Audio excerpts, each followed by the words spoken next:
सागवाड़ा नगर पालिका में मंगलवार को साधारण सभा की बैठक आयोजित हुई, जिसमें अध्यक्षता भाजपा के नवनिर्वाचित अध्यक्ष आशीष गांधी ने की। बैठक सभागार में आयोजित हुई। मुख्य अतिथि सागवाड़ा विधायक शंकर लाल डेचा रहे, वहीं वरिष्ठ पार्षद हरिश्चंद्र सोमपुरा भी मौजूद रहे। अधिशासी अधिकारी जितेंद्र शर्मा ने बताया कि प्रतिवेदन प्रस्तुत किया। वहीं भाजपा के साथ बीएपी के पार्षद भी बैठक में शामिल हुए। कुल बैठक में 30 प्रस्ताव रखे गए। इनमें से 29 प्रस्तावों पर सहमति बनी। इन प्रस्तावों की कुल राशि 13 करोड़ 20 लाख रुपए रही। कांग्रेस के अध्यक्ष और उपाध्यक्ष को भ्रष्टाचार के आरोप में निलंबित करने के बाद यह पहली बैठक थी। बैठक से पहले कांग्रेस समर्थित 16 पार्षदों ने पूर्व जिला अध्यक्ष दिनेश खोड़ेनिया के नेतृत्व में रैली निकाली। नगर पालिका ईओ को ज्ञापन सौंपकर बैठक का बहिष्कार किया। उन्होंने दांडी यात्रा में लगी महापुरुषों की प्रतिमाओं को दूसरी जगह लगाने का भी विरोध किया। नगर पालिका का कोरम पूरा रहा। वहीं भाजपा के 14, बीएपी के 3 और विधायक शंकर लाल डेचा की उपस्थिति से कुल 18 सदस्य मौजूद रहे। अध्यक्ष आशीष गांधी ने कांग्रेस नेताओं पर निशाना साधा। कहा, पहले कांग्रेस पार्षदों को भ्रमित कर बैठक में नहीं आने दिया। वहीं अब बैठक पार्षदों की सुविधा के अनुसार रखी गई, फिर भी एक परिवार के नेता पार्षदों को उनके अधिकारों से वंचित कर रहे हैं। यह जनता के बहुमत का अपमान है। लोगों ने लिखित में विरोध दर्ज कराया। महापुरुषों की प्रतिमाओं को सम्मान के साथ नई जगह स्थानांतरित करने का प्रस्ताव लिया गया है। कुछ नेता इस पर भ्रम फैला रहे हैं।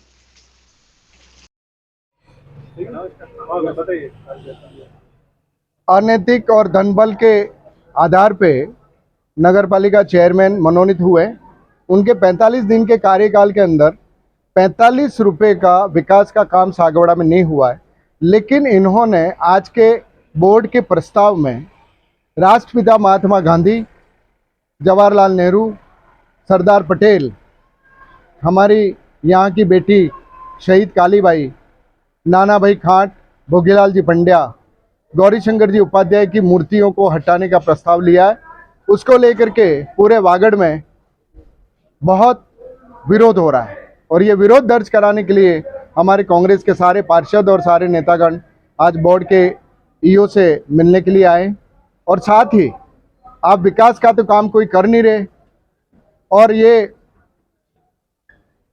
मूर्तियां हटाना, नाम बदलना, डूंगरपुर के अंदर भी कल न्यूज़ में पढ़ रहा था कि भगवान शिव की मूर्ति इसलिए हटा दी गई कि वो उसकी मूर्ति लगाने के बाद बारिश नहीं गिर रही। तो ये भारतीय जनता पार्टी की जो मानसिकता है। और साथ ही एक ऐसा चेयरमैन मनोनीत होना जिसके खिलाफ ईओ ने जांच रिपोर्ट दी है कि उसके परिवार ने झूठे शपथ पत्र के आधार पर 6 पट्टे ले लिए करोड़ों की जमीन, तो उसका तो आप अतिक्रमण हटा नहीं रहे हो। और एक गरीब आदिवासी का 4 थानों की पुलिस बुला करके उसके ऊपर अत्याचार करके और आप उसका अतिक्रमण हटा रहे हो। अतिक्रमण हटाओ, कोई बात नहीं है, लेकिन उसको कहीं दूसरी जगह बिठाओ, उसको कोई मकान दो, जैसा हमारे कांग्रेस के बोर्ड ने किया था। गवारियों का जब यहाँ पर वागरियों बस्ती जब यहाँ पर हटाई गई थी तो सबको हमने भूखंड दिए, उनको मकान बनाने के सरकार ने पैसे दिए। तो आपको भी चाहिए कि अगर कोई जमीन नगर के हित में चाहिए तो उसका होना चाहिए। आज बाहुबली कॉलोनी के अंदर कोर्ट का स्टे है, उसके बाद भी जो फेंसिंग की हुई थी, जो रोड वहाँ पर बना हुआ था, ये आशीष गांधी और उसके पार्टनरों ने मिल करके वहाँ पर फेंसिंग तोड़ दी, रोड वहाँ पर बना दिया। कोर्ट को भी ये कुछ नहीं मानते हैं। और अत्याचार किसके कर रहे हैं? बाहुबली कॉलोनी के पास एक गरीब आदिवासी है, उसका अतिक्रमण हटाने के लिए आप पूरा प्रशासन लगा रहे हैं। तो इन सब बातों को लेकर के, और 21 समाजों को हमारे पिछले बोर्ड ने भूमियाँ दी थी, उन भूमियों का पता ही नहीं है, उसका प्रस्ताव सरकार को भेजा ही नहीं है। इन सब बातों को लेकर के हमारे कांग्रेस के पार्षदों ने आज बहिष्कार किया है।